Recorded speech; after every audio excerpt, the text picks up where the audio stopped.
अक्षय तिवारी जी। राधे राधे। गुरुदेव, आपके चरणों में कोटि कोटि प्रणाम।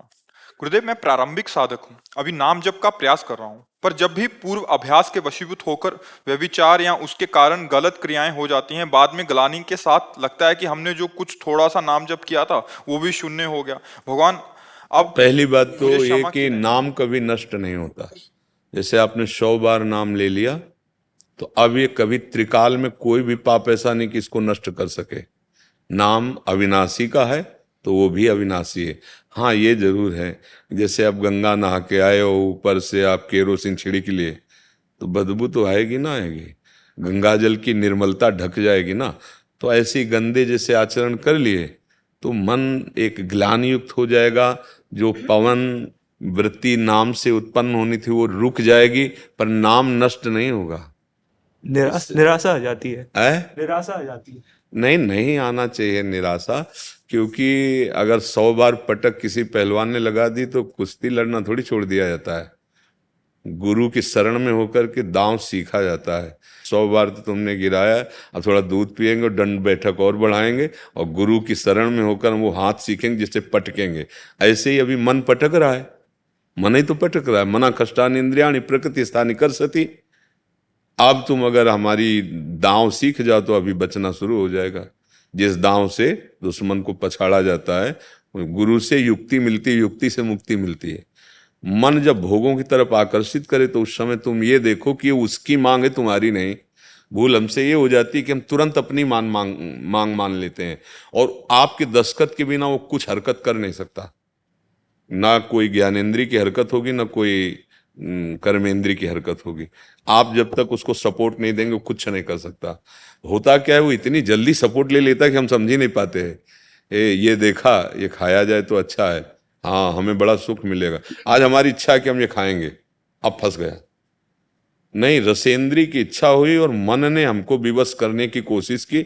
अगर खाने योग्य है तो पहले खरीदेंगे, उसे भोग लगाएंगे, फिर पाएंगे। अगर खाने योग्य नहीं तो लाख कोशिश कर ले, मैं नहीं खाऊंगा।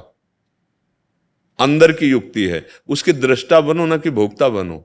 अपने लोग क्या करते हैं कि दस्तखत करने के बाद क्या, वो जहां पेश करता है तुरंत उसी में हम तन्मय हो जाते हैं और लगता है ये मेरी मांग है, ये मेरी गलती है, ये मेरी अच्छाई है, थोड़ा हटो उससे। ऐसा लगता है उसे कर लेंगे तो सुख मिल जाएगा, मतलब। हाँ, सुख में ही तो बांधता है, कई बार संसार में कहा है। अच्छा, जैसे बच्चा एक बहुत बढ़िया रेशम की थैली चमकती हुई और उसमें सौंच भर दी जाए, सौंच, और ऊपर से इत्र छिड़क दिया जाए और आपके हाथ में पकड़ाई, जो कान में दूसरा कह दे कि अब आप क्या करोगे, पहले छोड़ दोगे ना, पहला काम क्या करोगे, उसे छोड़ दोगे।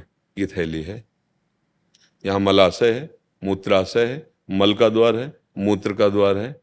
केवल अगर कहीं प्रयोगवाद धर्म युक्त है तो संतानोत्पत्ति के लिए है, और इसमें सुख होता तो आप सब संसार में भोग रहे, हाथ उठा के देते कि हे भगवान, अब कृत्य भयऊं मैं, अब कछु नाथ न चाही मोरे।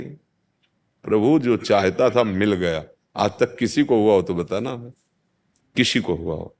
तुम भी भोग करके देख लिए हो, डायरी रखो, नाम जप करते रहो, और उस भोग को, चाहे जिस इंद्री का भोग हो, अब फिर उसमें देखो तो बाद में तुम्हें यही लगेगा कि ग्लानि, अशांति, कोई सुख नहीं, एक भ्रम जैसा था जिसे हम सुख मान रहे थे।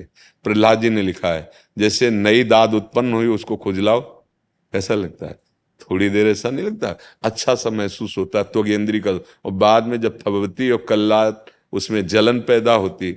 ऐसे ही ये सुख के लोभ से माया बांधती है।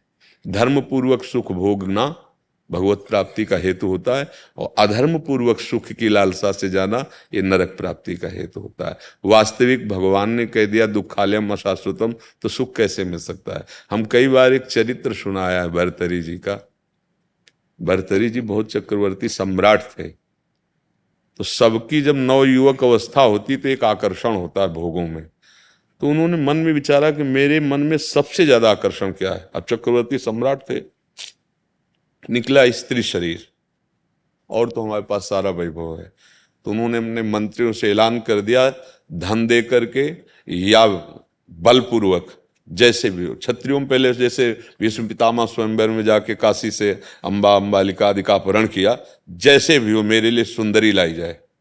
मैं उसका वर्णन करूंगा। तो विश्व में सबसे श्रेष्ठ सुंदर निकली, उस समय उसका नाम पिंगला था, मतलब सर्वांग सुंदर एक तरह से। भर्तरी जी देखे और मन में संतुष्ट हुए, यहाँ जैसा मेरे मन में भावना थी वैसा ही, और ऐलान कर दिया कि मेरे सिंहासन पर विक्रमादित्य मेरे छोटे भाई बैठेंगे, मैं अनुभव करूंगा कि सुख है कितना। इस मन ने मुझे बताया है कि इस शरीर में सुख है, तो मैं उसे देखूंगा। एकांत महल, किसी का प्रवेश नहीं, समय से भोग सामग्री उपस्थित हो जाए, बस कोई राजकाज का विषय, विक्रमादित्य देखेंगे। अब राजा चक्रवर्ती, उनका तो आदेश ही काम करता है। कुछ समय व्यतीत हुआ तो एक दिन पिंगला अपनी खिड़की से बाहर देख रही थी, तो पीछे थी अश्वशाला, जिनमें राजघरानों के घोड़ों की देख रेख, और तो उसका जो सेवा कराने वाला था अश्वपाल, वो बहुत ही सर्वांग पुष्ट और हष्टपुष्ट ऐसे, क्योंकि राज सैनिक था वो। पिंगला ने उसको देखा, उसका मन उस पर आ गया। अब खिड़की में थी इशारे से, तो जब महाराज शयन में होते तब वो उनसे मिलना शुरू कर दिया। ये बात किसी को पता नहीं चली, पर सीआईडी लगे हुए थे, विक्रमादित्य को बताया। विक्रमादित्य एकांत में मिले और कहा, तुम माँ के समान हो, मैं दोष नहीं करता, पर आप हमारे महाराज के साथ कुछ अनर्थ वृत्ति ना कर बैठो, इसलिए मैं आपको सूचित करता हूं, आपके कदम गलत जा रहे हैं। वो मानने वाली तो थी नहीं, वृत्ति थी ऐसी। महाराज से मैं मिलना चाहता हूं। तो जो द्वारपाल नियम से खड़े किए, कोई नहीं आएगा। जब बताया विक्रमादित्य, मैंने दोनों सोचा विशेष कोई समस्या होगी, तो पहले ही रानी ने गए और उन्होंने कहा कि महाराज, आप हमारे बड़े भाई भी हैं, पिता तुल्य हैं, और आपकी सुरक्षा हमारा प्रथम कर्तव्य है। महारानी का गलत कदम हो रहा है। बोले, मुझे पता है दुष्ट, पहले ही बता दिया है, मुझे पता है कि तू खुद गलत दृष्टि रखता है पिंगला के ऊपर, और अब ये आकर उसके ऊपर दोषारोपण। पिंगला ने बता दिया कि मेरे ऊपर गलत दृष्टि, और मैंने उनको रोकने की चेष्टा की, तो मुझे नष्ट कराने के लिए आपको अपने पक्ष में करके कोई जाल रच रहे हैं। वो पूरी बात भी नहीं कह पाए, उनके लिए दंड निर्धारित कर दिया गया, इनको राज्य से बहिष्कृत किया जाए, और हमें आंखों के सामने दिखाई न देना। हम नहीं समझते थे तुम इतने नीच प्रवृत्ति के हो। और कई प्रमाण उसने, बड़ा प्रसंग, कई प्रमाण उसने साबित कर दिए। भगवान का खेल बड़ा विचित्र होता है। गरीब ब्राह्मण तपस्या कर रहा था धन के लिए, तो देवराज इंद्र प्रसन्न हुए जब उसका तप पूर्ण हुआ, तो बिना कुछ मांगे उन्होंने एक फल दिया और कहा, इस फल को खाने से अमर हो जाता है जीव। वो अंतर ध्यान हो गए। वो सोचा, यार गरीब ब्राह्मण, अगर हम अमर भी हो गए तो क्या होगा? अगर मेरा राजा चक्रवर्ती सम्राट भर्तरी अमर हो जाए तो मुझे मनमानी धन भी मिलता रहेगा, और ऐसा धर्मात्मा राज, बहुत अच्छे स्वभाव के थे वो। तो राजाओं की कैसी भी परिस्थिति, उसमें ऋषि मुनियों या ब्राह्मणों के लिए निषेध नहीं था। महाराज की जय हो, कोई ब्राह्मण मिलना चाहता है, आदर के सहित आए, प्रणाम किया, आज्ञा कीजिए। तो उनका, महाराज मैंने तपस्या की, मुझे अमर फल प्राप्त हुआ है, मैं चाहता हूं कि मुझे धन मिले, मैं इस अमर फल से क्या, आप अमर हो जाओ, आप जैसा धर्मात्मा राजा अमर रहेगा तो प्रजा सुखी रहेगी। तो उन्होंने सर झुकाकर अमर फल लिया और खजांची को बुलाया और कहा, जब जितना इनको आवश्यक हो, बिना किसी रोक टोक के सब दे दिया जाए, जब इनकी जितनी। तो वो अपने यथेच्छ धन प्राप्त करके प्रसन्न हुआ, चला गया। अब भर्तरी जी ने विचार किया कि हमारी आसक्ति तो पिंगला में है, मैं जीवित रह के क्या करूंगा? अगर जब तक मैं जीवित रहूं ये अमर हो जाएगी तो ये संग रहेगा। तो पिंगला को कहा कि हमारे देश के ऋषि मुनियों का, ब्राह्मणों का बड़ा तप प्रवीण, ये देखो अमर फल मिला है, इसे खा लो।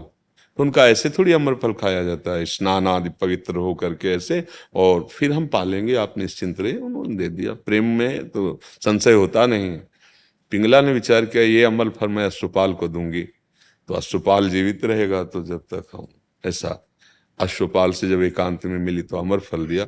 उसने उसको बहाने से टाला और कहा कि हम समय से अपने पा लेंगे। उसको विश्वास था। अश्वपाल का प्रेम जो महाराज की दरबार की नर्तिका थी, वैश्या, नवीन तरुणी, उससे उसका आसक्ति थी। उसने सोचा उसको दे देंगे तो वो जीवित रहेगी, और जब तक रहेगी तो क्रम देखो। वैश्या के हाथ में जब अमर फल है तो उसने कहा, मैं वैश्या हूं, इसको खा के क्या अमर हूं?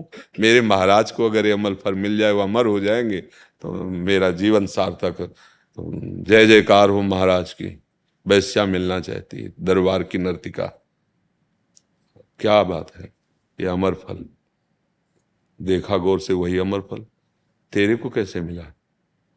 बोले महाराज अगर कोई अपराध हो तो क्षमा किया जाए, मुझे अश्वपाल ने दिया है। ठीक है, चलो जाओ। अमर फल लिया और ऐलान कर दिया कल महाराज भर्तहरि राज दरबार में बैठेंगे सुबह। इसके बाद अश्वपाल को बुलाया और सामने खड़ा किया, कहा जानते हो एक ही हुक्म में तुम्हारे सैकड़ों टुकड़े किए जा सकते हैं, पर मैं तुम्हें बिल्कुल कोई दंड नहीं दूंगा, ये असलियत बता दो कि तुम्हें अमर फल कहाँ से प्राप्त हुआ। उनका महाराज प्राण क्षमा किए जाएं, बहुत बड़ा अपराध हमारा और महारानी का क्षमा, बिल्कुल कोई दंड नहीं, जाओ तुम। महारानी को बुलाया और सभा में ऐलान किया कि देखो हमारे देश के ब्राह्मणों ने तप के बल से अमर फल प्राप्त किया था, रानी ने उसे पाया और मैं तलवार से काटूंगा, ये मरेगी नहीं। जे तलवार ने चीख पड़ी, नहीं महाराज मैंने नहीं कहा। क्यों? कहाँ है अमर फल? आप चुप। तो उनका मुझे पता है कि अमर फल तुमने अश्वपाल को दिया था। मुकुट उतारा और सिंहासन पर रखा और कहा धिक्कार ऐसे संसार को और ऐसे संसार के भोग, मैंने सर्वस्व त्याग कर इसको प्रेम किया, लेकिन और ये इतने सुंदर अश्वपाल इससे प्रेम, और इसने अश्वपाल एक वैश्या से, क्या है ये? और ढूंढवाया, विक्रमादित्य को तिलक किया और आजीवन के लिए लंगोटी लगाकर घोर वैरागी। तो उनके शतक हैं, भर्तहरि शतक, जो बड़े बड़े वैरागी जन पढ़ करके उस मार्ग पर चलते हैं। तो ये केवल माया का एक आकर्षण है। धर्म पूर्वक पाणी ग्रहण करके संतानोत्पत्ति करते हुए भगवान की जो सृष्टि जनक पूजा है, ये इसके लिए तो विधान है। ये कोई पशुओं की तरह मनमानी स्वेच्छाचार वर्ताव करना, ये पापाचरण, ये कभी शांत नहीं होता है, कभी शांत नहीं होता। आप किसी वृद्ध से एकांत में पैर छुए उसके और उससे पूछिए कि आप अपना अनुभव बताइए कि आपका मन शांत हो गया है? नहीं शांत हुआ। ईमानदारी से अगर वो बताएगा तो नहीं शांत हुआ। और जो भजन में लगे हुए हैं वास्तविक ईमानदारी से, नाटक वाली बात अलग है, तो मन धीरे धीरे शांत हो जाता है। जैसे बमन कोई खाना नहीं चाहता, ऐसे विश्व का कोई भी भोग उसे परास्त नहीं कर सकता। एकमात्र भगवान और भगवान का भक्त जो भजन परायण है, वही असलियत में इस माया की चकाचौंध से बच सकता है। नहीं तो ये चकाचौंध ऐसी है कि बड़े पाप कराते चले जाए। देखो कितने गंदा हृदय हो जाता है। जो शरीर हमारा इतना प्रिय, उतना माताओं बहनों को भी तो प्रिय। चार लोग मिलकर ऐसा फिर काट देना, मार देना, जला देना, ये सब क्या है? ये सुख है? ये तुमने सुख भोगा? अब जाओगे तो नरक में, जेल में, तब तुम्हें पता चलेगा।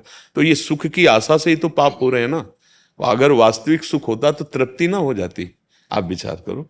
तो भला आग में तुम घी डालते जाओ, भला बुझ जाए तो हमें बता देना। आग में साते साते घी डालते जाओ, प्रज्वलित होती चली जाएगी। घी डालना रोक दो, सामग्री डालना रोक दो, शांत हो जाएगी। त्यागा शांति अनंतरम भगवान ने। तो हमारी तो बच्चा यही प्रार्थना है कि अगर गृहस्थ में प्रवेश हो चुका हो तो अपनी पत्नी से प्राण प्रिय और एक भाव केवल, अन्य ये सब जो व्यभिचार प्रवृत्ति, चाहे स्त्री हो चाहे पुरुष हो, दुर्गति को प्राप्त होगा, अशांति होगी, जीवन अमंगल में। और अगर ब्याह नहीं हुआ तो ब्रह्मचर्य धारण करो। ब्रह्मचर्य अत्यंत आवश्यक है जीवन में। मतलब ये समझो जैसे गाड़ी बहुत महंगी है और उसमें डीजल पेट्रोल ना हो तो खड़ी तो रहेगी। ये शरीर का डीजल पेट्रोल है। अगर आपका जैसे रक्त है ना, और कभी कभी वो भी नहीं डलवाया जाता अलग से, आखिरी सप्तम धातु है वो। एक मन अन्न खाने के बाद जो रक्त बनता है, उस रक्त से एक बार संतान उत्पन्न करने की योग्यता प्राप्त होती है शास्त्रीय आयुर्वेद अनुसंधान के अनुसार।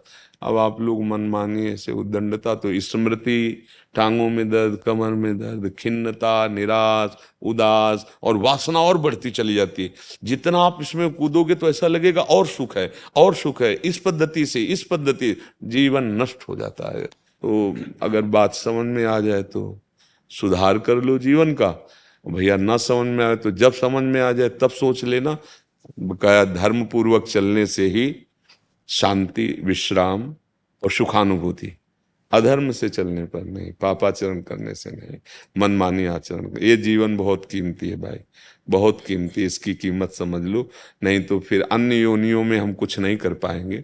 परवश होता है, जैसे जीव जंत्र हैं देखो परवश हैं, क्या क्या उनके साथ दुर्दशा की जाती है, देखते हो ना। क्या क्या दुर्दशा की जाती जीवों के साथ, छोड़ दिया, तड़प रहा है ऐसे। आप मनुष्य हो, कहीं लग गया दवाई करवा सकते हो, टांका लगवा सकते हो, उनके कुछ नहीं है। पकड़े गए, भूंज दिए, जिंदा ऐसे पैर बांध करके लगा दिए, और आप मनोरंजन कर रहे हैं और वो जल रहा है। एक एक सेकंड का हिसाब होगा, एक एक सेकंड का। तुम भी ऐसे चलोगे पैक एसी गाड़ी में, ऐसी ऐसी सृष्टि होगी अग्नि की कि निकल नहीं पाओगे, उसी में जिंदा भुनोगे, क्योंकि जिंदा भून के खाया है। जैसे तुमने काटा है ना, ऐसे फटोगे रोड में, चिथड़े उड़ जाएंगे। काल कभी नहीं बख्शेगा। प्रार्थना मान लो तो मान लो, नहीं परिणाम आगे चल के देख लेना। इसी जन्म में तुम्हें समझ में आ जाएगा, इसी जन्म में अंतिम श्रेणी तक समझ में आ जाएगा। नहीं आखिरी हिसाब तो मुकदमा जैसे चलता है ना, 20-20 40-40 वर्ष मुकदमा, और इसके बाद फिर सजा होती है, बोले आजीवन सजा। 40 साल का पकड़ा गया था, 40 साल व्यतीत हुए मुकदमा में, अब उसको दिया आजीवन, रह कितना गया। ये तो यहाँ का हाल है। वो बहुत बड़ा दरबार है, बहुत बड़ा हिसाब किताब है। नर्क की यंत्रणा झेल पाना, 5वें स्कंद में भागवत में पढ़ लेना। भगवान व्यास देव जी लिख रहे हैं, सुखदेव जी गान कर रहे हैं, परीक्षित और बड़े बड़े ब्रह्म ऋषि सुन रहे हैं। एक एक सेकंड का हिसाब है। गलती ना करो, नहीं तो पछतावा होगा। अगर जो गलतियां हो गई तो अभी समय है उनके नष्ट करने का। नाम संकीर्तनम यस्य सर्व पाप प्रणाशनम।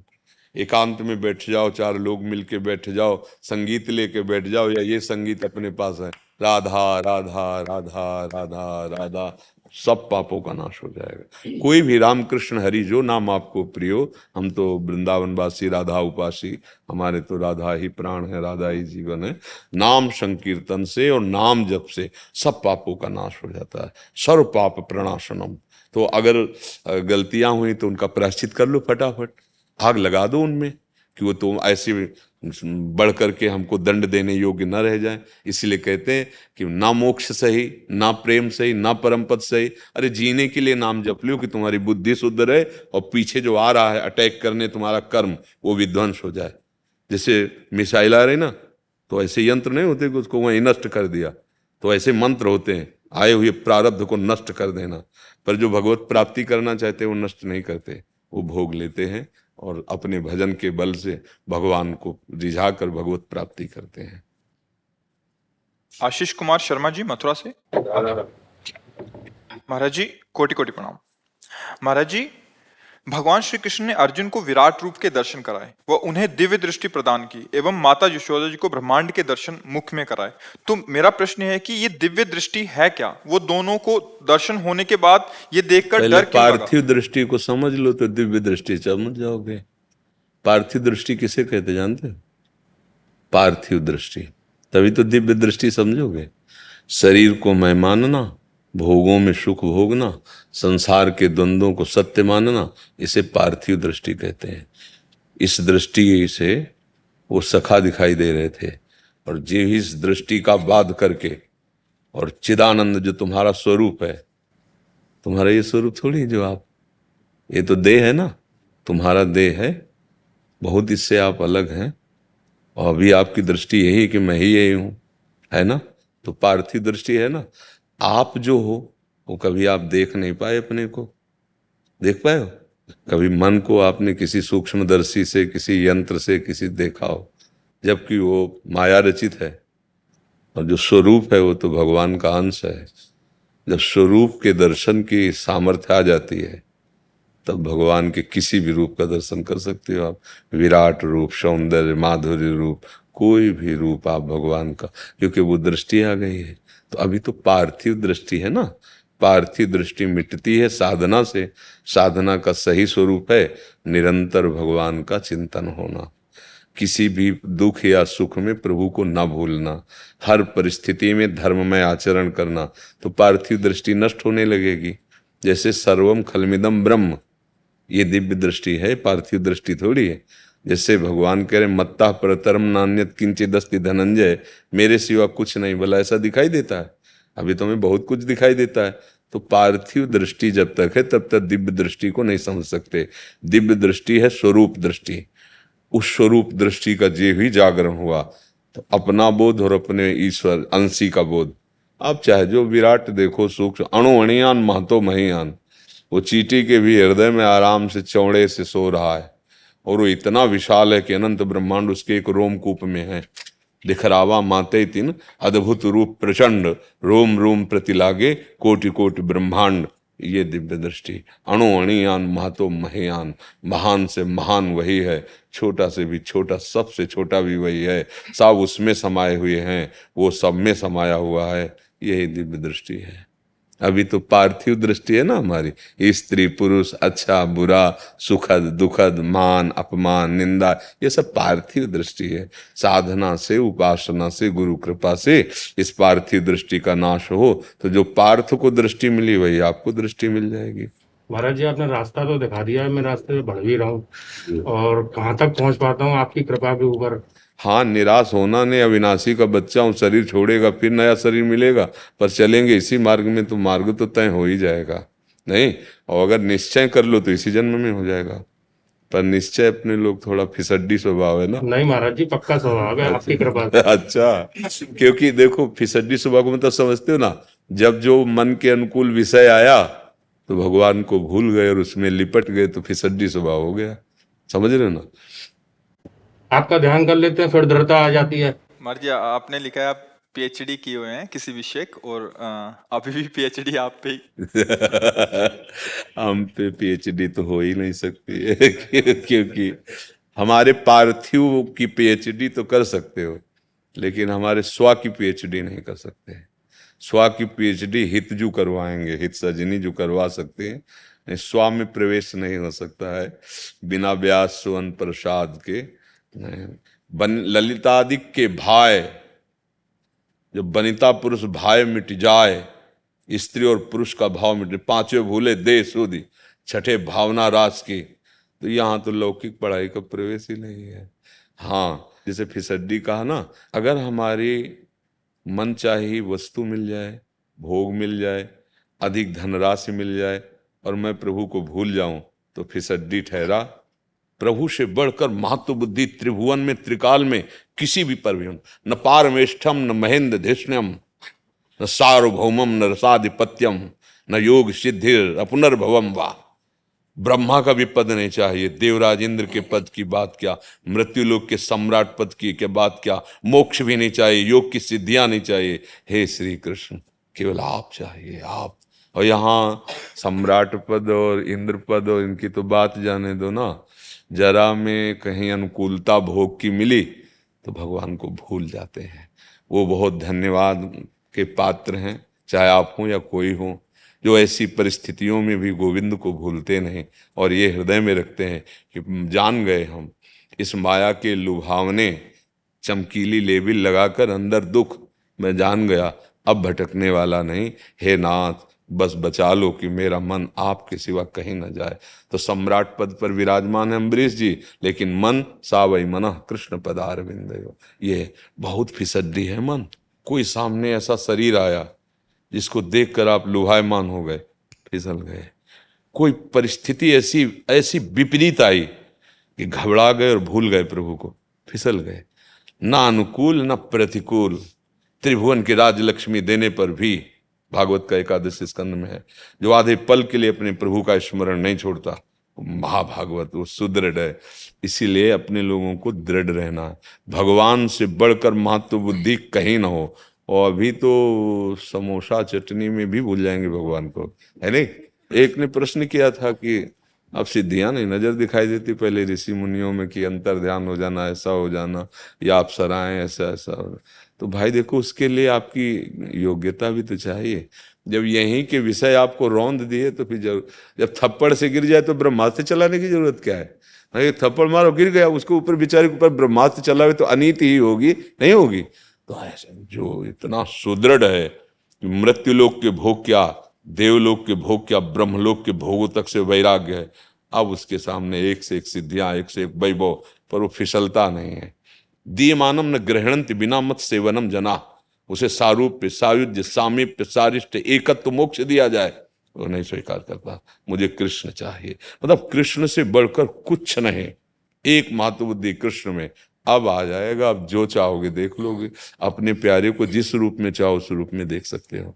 वो बहुरूपिया है ना, वो भी 12 बनता है कई। देख रहा हूँ आपको। हाँ हाँ, दृष्टि है जय पर जेकर सत्य सनेहु, सो तो मिले न कत संदेह। इसमें हम इसलिए काट नहीं कर सकते कि जब सब जगह हैं तो आप कहीं भी दृष्टि में खंभे में देखा तो भगवान निकल जाए, तो अगर इस शरीर के ढांचे में देखोगे तो आपको वही नजर आएगा, दूसरा कोई है ही नहीं, उसी के सब बल पर है। नहीं हाँ, नीरज कुमार चौहान जी।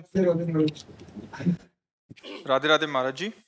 महाराज जी, आज से 3-4 साल पहले तक मैं कभी किसी साधु महात्मा पर भरोसा नहीं करता था। लगता था ये सब अपनी दुकान चला रहे हैं। कभी सुना था कि इस बाबा को ऐसा हो गया, ये आरोप लग गया। परंतु पिछले 2.5 साल से आपको जब से सुना, लगता है अभी भी पृथ्वी पर महापुरुष मौजूद हैं, उन्हीं की वजह से पृथ्वी। हाँ भैया ना, हम आपको पहले, हम पूरा प्रश्न तो बाद में, हम अपनी बात बता दें ना। यहाँ से जो कुछ तुम्हें मिल रहा है ये साउंड है। अब जो आपको सुनने को मिल रहा है, जो आप देख रहे हैं, इसमें मैं कहीं नहीं हूँ, ईमानदारी से कहता हूँ। ये आप जो सुन रहे हैं ना, ये जो आपको सुनाना चाहते हैं उन्हीं से सुन रहे हैं, मेरी सामर्थ्य नहीं। अब ये है कि जैसे अर्जुन के घोड़े की बागडोर पकड़ ली तो फिर निर्वाह करते ना, ऐसे ही उन्होंने बागडोर पकड़ ली है, उन्हीं का है। और जब तक हम भगवान में महत्व बुद्धि नहीं रखते तब तक चाहे जो भेष बदल लें, भोगों में महत्व बुद्धि रहती है। और जब तक भोगों में महत्व बुद्धि रहती है तो फिर असलियत तो नहीं आ पाएगी ना। असलियत तो तभी आएगी जब चकोर की भांति केवल श्री कृष्ण के चरणारविंद का हो। अगर नहीं तो फिर माया भगवती उन्हीं की तो है, फिर वो आकर्षण हो जाता है। जहाँ धन का आकर्षण है, जहाँ भोगों का आकर्षण है, जहाँ मान सम्मान यश का आकर्षण है, वहाँ वो केवल यंत्र, हम यंत्री जैसे चला रहा है वैसे चल रहा है। तो यहाँ जो तुम्हें दिखाई दे रहा है, सुनाई दे रहा है, ये आपके ऊपर भगवान श्री कृष्ण की कृपा का स्वभाव प्रभाव दिखाई दे रहा है। भगवान की कृपा से, केवल ये भगवान की कृपा, मतलब आपको जो सुनने को मिल रहा है, यहाँ से जो प्रभु बोलवा रहे हैं, ये केवल भगवान की कृपा, दूसरा कोई इसमें नहीं सुन जी। मीना जी नॉर्वे से। राधा वल्लभ श्री हरिवंश। महाराज जी, आपके चरणों में कोटि कोटि दंडवत प्रणाम। महाराज जी, महाराष्ट्र में गोपियों के बीच में से लालजू अंतर ध्यान हो गए। सुनने पढ़ने से समझ यही आया कि गोपियों को अहम बन गया था लालजू को लेकर, परंतु ब्रज जनों के इसी अभिमान को हम प्रणाम भी करते हैं, शीश झुकाते हैं। आपसे बार बार उनकी इसी ठसक का महत्व भी सुनने को मिलता है। महाराज जी, गोपियों की ठसक ठाकुर जी को क्यों अच्छी नहीं लगी उस समय? हम ये ठसक करते हैं कि हमारे श्यामा श्याम हैं, हम श्यामा श्याम के हैं, समझ रहे हैं? जहां कहीं हम अभिमान की बात करते हैं, ठसक की बात करते हैं, तो ये करते हैं। जहां ये बात आ गई कि इन सबसे श्रेष्ठ मैं, अब वहां दूसरा कानून लागू हो जाएगा। त्रिभुवन की स्त्रियों में मैं सबसे सौभाग्यशालिनी, क्योंकि अखिल कोटि ब्रह्मांड नायक जैसा मैं चाहती हूं वैसा वो कर रहे, अंतर्ध्यान हो गए। ये अपने और ठाकुर के बीच में इतना प्यार हो जाए, इतना अहम भर जाए कि अपना भी स्मरण भूल जाए, केवल ठाकुर जी ही रह जाएं। वहां क्या त्रुटि हुई कि त्रिभुवन की स्त्रियों में देखो सबसे सौभाग्यशालिनी मैं, उसी क्षण अंतर्ध्यान हो गए।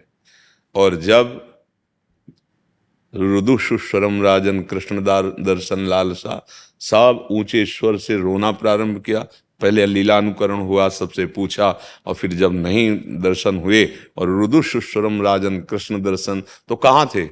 तासा आविर्भूत शौरी स्मय मान मुखाम्बुजा पीताम्बर धरा स्रग्वी साक्षात मनमथ, उन्हीं के बीच में प्रकट हो गए, उन्हीं के बीच में। मानो ठाकुर जी ने दिखाया कि अगर तुम किसी को भी नीचा देखने की चेष्टा करोगे तो तुम्हारे बीच में सामने खड़ा होता हुआ भी मैं तुम्हें दिखाई नहीं दूंगा। वहां और इस अहम में अंतर है। हमारे माई श्यामा जी को राज असभिमान जाय जन भोरे, मैं सेवक रघुपति पति मोरे, इसमें दूसरा है क्या कोई? और अगर अभी ये बात कह दें कि त्रिभुवन में मेरे जैसा कौन भक्त होगा, अभी धज्जियां उड़ जाएंगे।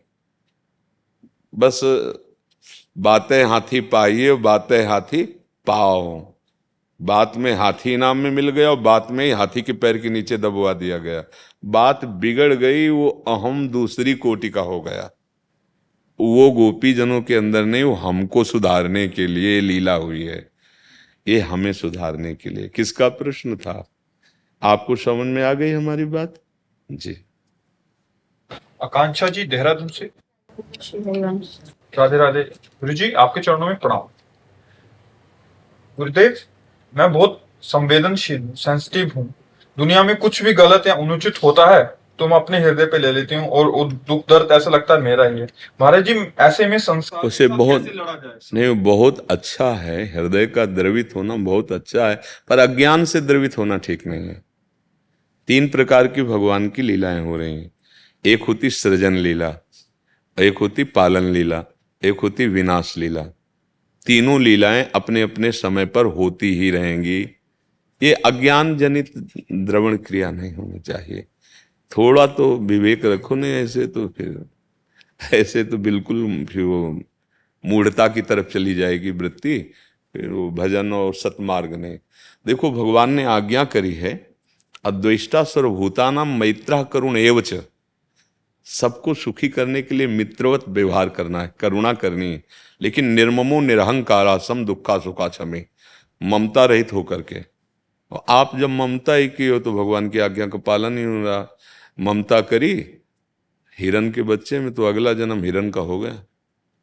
जड़ भरत जी का हो गया कि नहीं हो गया? तो दया तो करनी पर ममता नहीं करनी। अब ये कला आ जाए तो फिर दुख का नाम नहीं। भाई, बिना जैसे सृष्टि का सृजन है वैसे ही पालन है और वैसे ही विनाश। तीनों लीला नित्य है, अपने समय पर होंगी और हो रही हैं। कहीं ब्याह हो रहा है, कहीं बच्चा पैदा हो रहा है और कहीं सौ जा रहा है। राम नाम सत्य। उसी समय में, उसी 1 सेकंड में कहीं बालक के लिए गर्भाधान हो रहा है, कहीं बालक जन्म हो रहा है और कहीं मृत हो करके उसी 1 सेकंड में। सृष्टि में अगर देखो तो उसी 1 सेकंड में तीनों लीलाएं हो रही हैं और ये विस्तृत लीला है उनकी। तो विस्तृत सृजन, विस्तृत पालन और विस्तृत विनाश। अब ये है कि थोड़ा विवेकवान बनो। हमें अगर अवसर मिल गया, हम उसको सेवा करके दुख निवृत्ति कर सकते हैं तो भगवान हमें अवसर दिए हैं, लेकिन हमें ममता नहीं करनी। जैसे हिरण को बचा लेना ठीक ही था, उसको अपने आश्रम में लाना ये भी ठीक था, 2-4 दिन उसको खवा पिया के सुरक्षा देना ये भी ठीक था, लेकिन पूरा आसक्त हो जाना और इतना आसक्त हो जाना कि भजन पूजन छूट गया, हिरण ही का चिंतन हुआ तो अगला जन्म हिरण, तो घाटा हो गया ना, बात तो नहीं बन पाई ना। तो ये बात देखना है, दया बिना साधु कसाई, दया करी तो आफत आई। दोनों चीजें देखनी है। हाँ, अब ऐसे तो दिन भर तुम समाचार देखो और दिन भर टेंशन में बैठी रहो, दूसरे का दुख तो दूर नहीं कर पाओगी, तुमको दवाइयों की जरूरत पड़ जाएगी। इसलिए सावधान, मतलब सावधान। ये तो तुम विश्वास रखो, बिल्कुल ये लीला ऐसी हो रही जैसे फिल्म में एक डकैत ने 500 लोगों को गोलियां मार दी। आपको क्या फर्क पड़ता है जब आप देखते हैं? अगर आपसे पूछा जाए 500 लोग मारे जा रहे हैं, कितना खून खच्चर हो रहा, तो आप कहोगे सब झूठा है यार, नहीं देखा, ये सब झूठा है यार, ये तो केवल सीन बनाई गई है मनोरंजन के लिए। महादेव जी कह रहे सब झूठा है यार। अनुभव महादेव जी अपना कह रहे हैं, उमा कहूं मैं अनुभव अपना, सत हरि भजल और जगत सब। तो इसको फिल्म की तरह क्यों नहीं देख रहे हो? 3 रोल है, एक है बढ़िया सात्विक रोल, एक है राजसिक रोल, एक है तामसिक रोल। पर उसमें तो नेता अभिनेता डायरेक्टर प्रोड्यूसर अलग होते हैं। इसमें खास बात है कि वही डायरेक्टर, वही प्रोड्यूसर, वही नेता, वही अभिनेता, वही विलेन है, वही है। एक ही एको हम बहुत श्यामा, एक ही बहुत रूपों में वो स्वयं से स्वयं की रचना करता है, स्वयं से स्वयं का पालन करता है और स्वयं से स्वयं का संहार कर रहा है, दूसरा है ही नहीं। जब तक ये ज्ञान नहीं होगा तो फिर रोना धोना तो नहीं मिट पाएगा, फिर तो चलता रहेगा। इसलिए हमें लगता है भजन करो और सत्संग सुनो और विवेकवान बनो। जहां कभी किसी की सेवा का अवसर आवे, प्राणपन से सेवा कर दी और परिणाम भगवान के ऊपर छोड़ दिया। जैसा भगवान जाने, उनका खेल है। डॉक्टर प्रगल्भ शर्मा जी। राधे महाराज। राधे राधे महाराज जी। महाराज जी, प्रायः देखा जाता है कि जो लोग प्रभु को नहीं मानते आस्तिक लोगों से ज्यादा मानसिक रूप से मजबूत होते हैं, अधिक प्रगतिशील एवं सुखी होते हैं। महाराज जी, आप उन्नति किसको समझते हैं? केवल जी करके, रुपए कमा करके, भोग सामग्री भोग करके, या यहाँ के पदों को प्राप्त कर लेना, केवल इतने ही समझते हैं क्या? यही उन्नति है? क्या आप इतना मानते हैं कि जन्म हुआ और जब तक मरण हुआ बस इतना ही जीवन है? अगर इतना ही मानते हैं तो फिर हम आपको उत्तर नहीं दे पाएंगे। अगर आप ये मानते हैं कि जीव भगवान का अंश है और वो बहुत काल से अपने कर्मानुसार भ्रमित होकर के भटक रहा है, इस बार उसे मनुष्य का जन्म मिला है कि वो ऐसे सत्य आचरण करे जिससे समाज को भी सुख हो, अपने को भी सुख हो और अपनी सदगति हो जाए, हम भगवत तत्व को जान जाएं या भगवान को प्राप्त हो जाए। आप डॉक्टर हो, बहुत बुद्धिमान हो गए, क्योंकि डॉक्टर तो बुद्धिमान होते हैं। कि आप अपने को जान पाए हो आज तक? फिर आपकी बुद्धि कितनी बुद्धिमान है आप खुद अनुमान लगा लीजिए। ये हम आपको नीचा दिखाने के लिए नहीं बोल रहे, आपके प्रश्न का उत्तर दे रहे हैं। जो आपकी बुद्धि ने पार्थिव महिमा को देख करके भागवतिक महिमा पर लघुता का भाव देखा। आप डॉक्टर हैं, आपके पास कोई आज तक मशीन है भारत अमेरिका कहीं भी आपने मन को देखा है? मन का एक्सरा, मन का अल्ट्रासाउंड, मन की कोई भी मशीन के द्वारा जांच की, हाँ ये मन फंसा, देखा है ना? तो है ना मन। आप ये मानते हैं ना कि बहुत जन्मों से हमारा जन्म हो रहा है? मानना पड़ेगा, इसलिए कि छोटा बच्चा जो गर्भ के बाद पैदा होता है, जब माँ के स्तन लगाए जाते हैं तो पीना सीख, किसने सिखाया? किसी डॉक्टर ने सिखाया या मास्टर ने सिखाया? ऐसे उसको करो, वो भयभीत होकर रोने लगेगा, इसका मतलब इसका परिचय है भय से। ऐसे करो, वो किलकारी माँ, इसका मतलब प्यार का परिचय है, मतलब पुराना है, वर्दी नई है इसकी। बच्चा नया शरीर धारण किए है, लेकिन वो बच्चा नहीं जो अंदर है, वो भगवान का अंश है। हाँ, अब तुम्हारे प्रश्न पे आते हैं। जीव के दो कर्म होते हैं, एक शुभ कर्म होते हैं, एक अशुभ कर्म होते हैं। जब हमारे शुभ कर्म का नंबर आता है तो चाहे जितना तुम पाप कर रहे हो तुम्हें दुख नहीं होगा, तुम्हारी उन्नति होती चली जाएगी, तुम्हारी सारी की सारी बातें बनती चली जाएंगी। और जिस समय तुम्हारा शुभ कर्म नष्ट होगा और वर्तमान का पाप और पीछे का पाप जो आपका जमा है, धज्जियां उड़ जाएंगी। ठीक से धर्मात्मा पुरुष अच्छे भाव से चल रहा है, कोई पाप नहीं कर रहा, पर पूर्व पाप का कर्म उसके ऊपर लागू हो चुका है। अब वो कितना भी सुकृत करे, अब उसको दुख, असफलता, विपत्ति ऐसा दिखाई देगा, पर वो हृदय से मजबूत होता चला जाएगा। सहता, अगर उसको सही सलाहकार ना मिला तो टूट सकता है, नहीं तो हृदय से मजबूत होता चला जाएगा। और जिस दिन उसका वो पाप नष्ट हुआ और पीछे का सुकृत मतलब पुण्य और इस समय का सुकृत एकदम वो प्रकाशित हो जाएगी। ए कल ये दुकान में बैठे अमुक कार्य कर रहा था, आज ये हो गया। समझ रहे हो? ये कर्मों का हिसाब है। एक जैसे किसी को आखिरी बिल्डिंग पे ऊपर चढ़ाया जा रहा हो अपराधी को, तो ये मत समझो कि इसको हवा देने जा रहे हैं, ऊपर से पटकने जा रहे हैं नीचे। तो पापाचारी को जब आप उन्नतिशील देखना ना, तो समझ लेना ये ऊंचाई से जाके ऐसा पटका जाएगा, किसी काम का नहीं रहेगा। तो हमारी बात प्रार्थना मान लीजिए, इस असत खिलौने को आप खिलौना मत समझिए। दूसरे उदाहरण में आप ज़्यादा बुद्धिमान है इसलिए समझ सकते हैं। आपको जैसे इस देश में भेजा गया है, यहाँ सब कुछ आपके पास है, लेकिन जहाँ से भेजा गया उस देश में जब आपके जाने की तैयारी होगी तो यहाँ का एक बाल भी नहीं ले जा पाओगे। बुद्धिमान कह जाओगे। यहाँ से जब तुम्हारा ट्रांसफर होगा तो यहाँ का एक बाल भी नहीं ले जा सकते तुम, सुई की नोक भर कुछ नहीं ले, तो बुद्धिमान कह जाओगे। पूरे जीवन भर कमाया, सब संबंध बनाए, रिश्ते नाते, और जब चलने का समय आया तो ये कपड़ा भी उतरा लिया गया, ये भी उतरा लिया। अब क्या बचा? जीवन। अब जो पाप और पुण्य कर्म के वो भोग, सत्संग के द्वारा जब सावधान हो जाता है कि नहीं। एक बार हम कहीं सुनाया सत्संग पे कि जब सिकंदर अपना नक्शा, तो कुछ साधु सामने जब उसका पूरा समाज आ रहा था और वो विजय श्री को गर्व प्राप्त किए हुए, तो आके ऐसे नाच रहे थे साधु। ओ बात बन गई, बात बन गई, ऐसा बलवान तो देखा नहीं। तो जिसकी प्रशंसा की जाए तो फिर आदर भावना बनती है। उतरा, फकीर थे तो सलाम किया उसने, क्या चाहते हो? तो उनका, आप तो बादशाह हो, बड़े वीर हो, हमारे फटे कपड़े रहते हैं तो हमारे पास एक सुई धागा है, उससे सिल लेते हैं, तो जब परलोक जाएंगे तो वहां ये सुई धागा हमें आप दे देना। तो उनका तुम पागल हो क्या, कहीं परलोक में कुछ जाता है? बोले सच्ची तुम्हें पता है? बोले तो फिर क्यों इतनी हिंसा करता है, फिर क्यों ऐसा करता है? जब सुई धागा भी नहीं जा सकता तो तू ये क्या वैभव, क्या ये रत्न सब लेके जाएगा?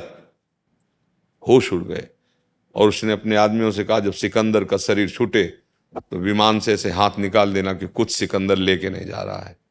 खास बात जो सत्संग में समझा रहे हैं वो ये समझ, किसी का भी जो कर रहे हो वो इसी शरीर में उत्तर मिल जाता है।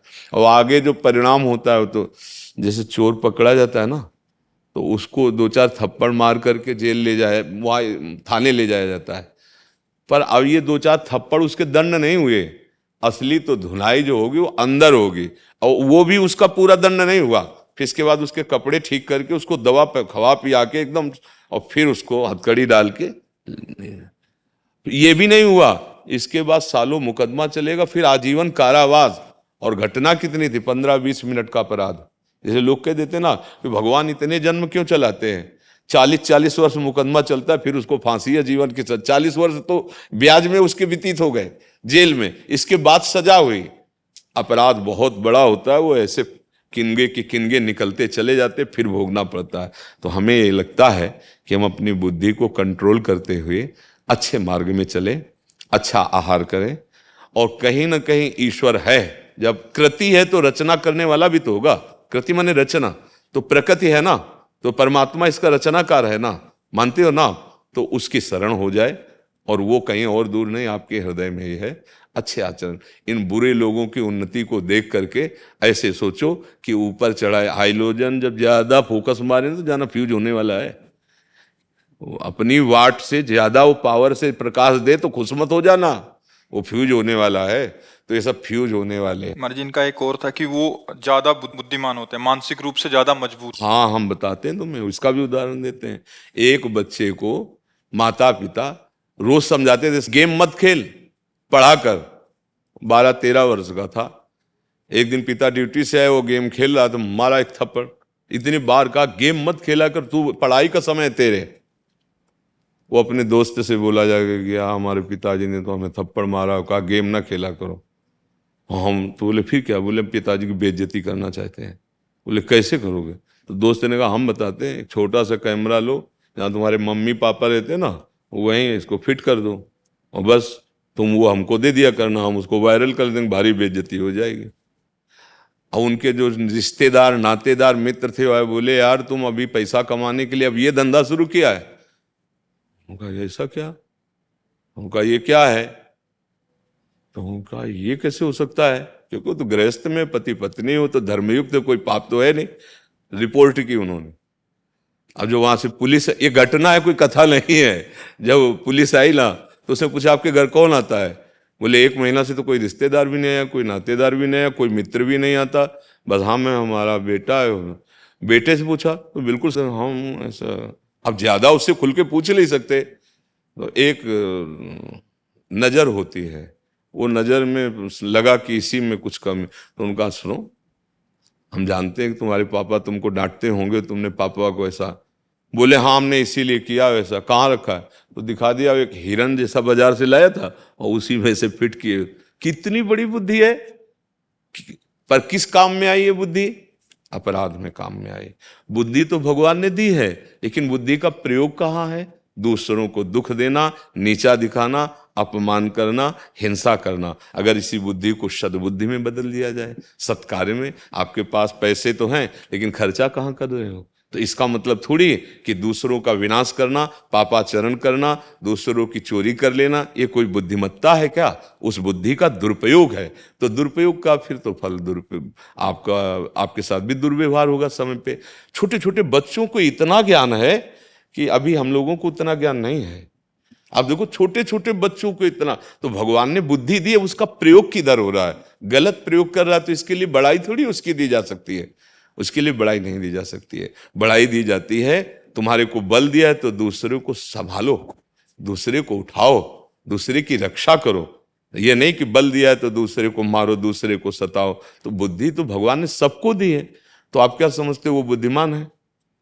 आपकी दृष्टि में उनको बुद्धिमान कहते हैं जो दूसरे की चोरी कर ले, हिंसा कर ले, व्यभिचार। आजकल भैया इसी बात का सम्मान होता है, खाली काल है, सच्ची बात मान लो।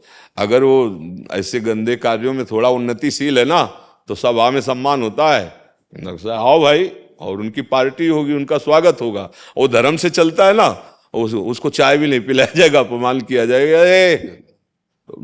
अब सत्य वस्तु को तो समझ पाना थोड़ा कठिन है। तो इसलिए भाई हमें तो लगता है कि ऐसी बुद्धिमानी से तो बुद्धि ना हो तो अच्छा है।